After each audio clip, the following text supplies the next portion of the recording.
Pemirsa masih di Speak After Lunch dan kita masih membahas cerita dari Miss Indonesia kita, Acha. Kalau tadi kita udah tanya-tanya nih seputar apa yang kamu lihat di sana, terus ada juga hal-hal yang kamu temukan di sana dan akhirnya hati kamu tergugah untuk di sana.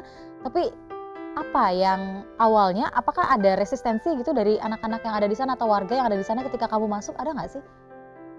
Enggak sih, aku sangat bersyukur karena saat aku datang ke situ anak-anaknya sangat welcome dan ibu bapaknya mungkin juga sempat bingung juga ya, ada apa nih gitu. Cuman saat itu aku bersama dengan tim mengumpulkan mereka di satu sekolah alam di situ dan meminta izin.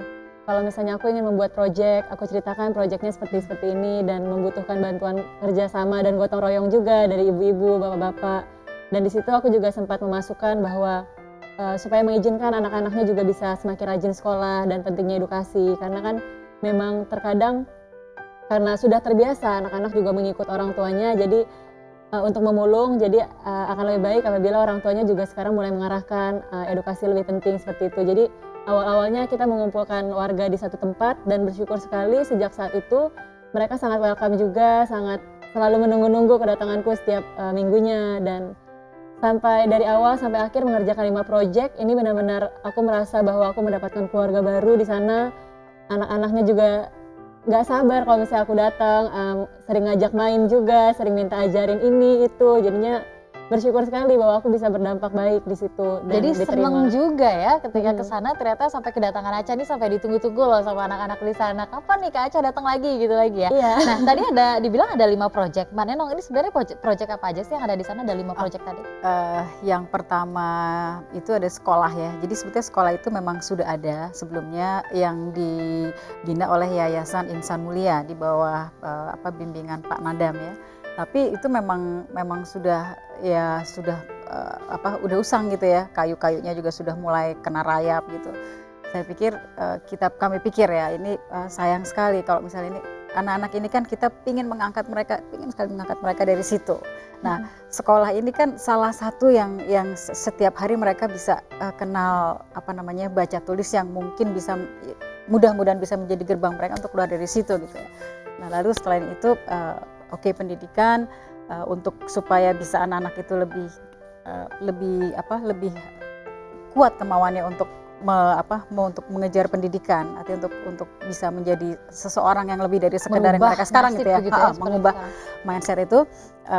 Acha juga memberikan motivasi dan ternyata itu seburuk apapun, sekecil apapun anak itu mereka ternyata punya cita-cita yang macam-macam ya Cak ya.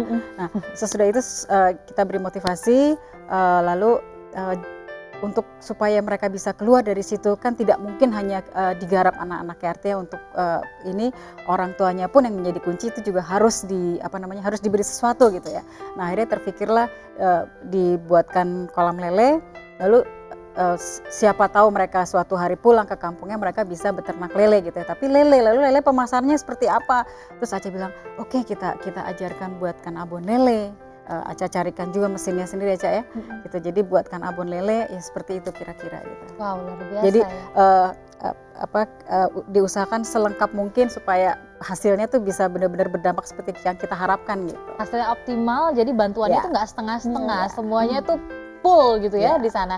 Nah Tante, tadi pertanyaan saya di segmen sebelumnya terkait dengan Tante yang tahu anaknya ini ternyata ke TPST Bantar Gebang, di sana tumpukan sampah banyak sekali dan untuk yang di sana saja tidak layak dan akhirnya Acha harus ke sana membuat proyek. Seperti apa perasaan Tante pada saat itu?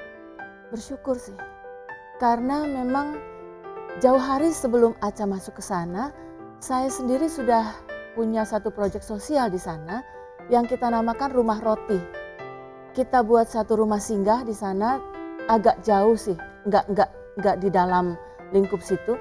Di luar sedikit dari lingkup situ kita buat satu rumah singgah namanya Rumah Roti untuk anak-anak belajar.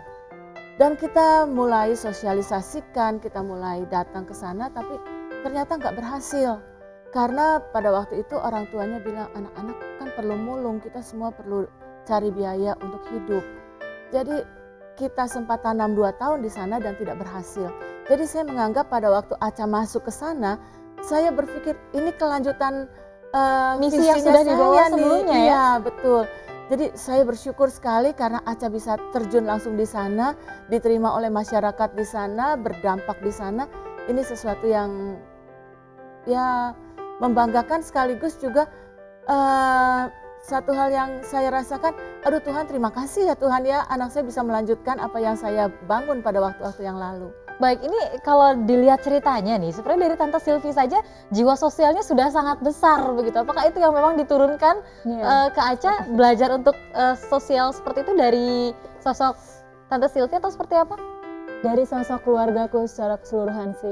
Jadi dari kecil memang ayahku dan mamaku juga udah mengajarkan pentingnya berbagi juga, pentingnya berempati buat orang-orang sekitar, dan mereka nggak hanya mengajarkan tapi menjadi contoh nyata. Jadinya aku sebagai anak-anaknya, sebagai melihat sosok orang tua aku sebagai panutan, sebagai role model, dan melihat kakak-kakakku juga yang aktif di dunia sosial juga, dan aku pun juga ikut serta di dalamnya, dan akhirnya itu menjadi kesenangan secara pribadi sampai sekarang. Dan itu ternyata membawakan hasil yang sangat baik sekali ya, tidak hanya untuk Aca, keluarga, tapi juga untuk seluruh bangsa Indonesia yang ikut merasa bangga nih, akhirnya menang Beauty with a Purpose-nya lagi. Dari tahun ke tahun ini menang terus nih proyeknya Mbak Nenong dan juga teman-teman dari Miss Indonesia. Nah, kira-kira seperti apa ya perjalanan sampai akhirnya mempertahankan selama 3 tahun berturut-turut untuk menang di Fast Track Beauty with a Purpose, dan tantangan-tantangannya seperti apa? Sesaat lagi di Speak After Lunch.